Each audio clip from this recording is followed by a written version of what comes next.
Hey guys! Today I'm here with the 12th additive in the Floetrol Cell Activator series. I've been experimenting with different products in Floetrol-based acrylic pours to see what we can use to produce cells in fluid art. For this video's test subject, I'm using the CMX Ceramic Trim Restore and Coat. It comes out of the can as a gel. I used what I can only approximate to be 2 drops of the gel mixed into my colors. As I said, this is number 12 of 16 different cell activator experiments. If you're just joining in and want to catch up on what we've covered so far, I'll leave a link to the playlist in the description below. I'm using a mix of about 90% Floetrol and 10% GAC 800 as my pouring medium.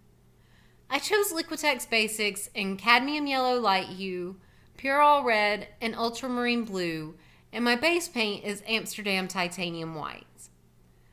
The red, yellow, and blue have 2 drops of the test additive mixed in thoroughly. I've been wanting to test out a ceramic spray since I saw a bottle of it in the auto care aisle. They are pretty expensive, so I've been holding out.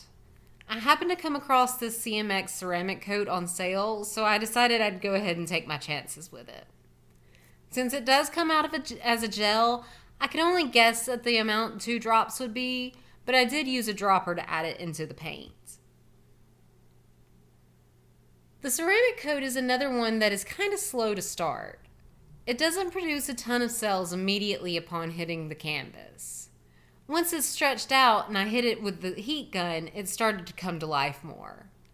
I'm particularly fond of the random red button spot that formed. It's kind of out of place on the whole, but I think that's why I like it so much. In the next video, we're going to combine the leftover paint from the 4 most recent pours.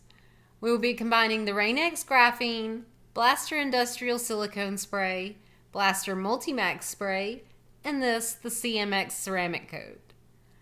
After that, we're going to move right along into the final 4 additive experiments. That's it from me. I'll leave you guys to enjoy the rest of this pour. Don't forget to stick around to the end to see the dry results. If you have any questions or just want to let me know which activator has been your favorite so far, leave me a comment below. I love hearing from you guys. I'll see you next time. Bye!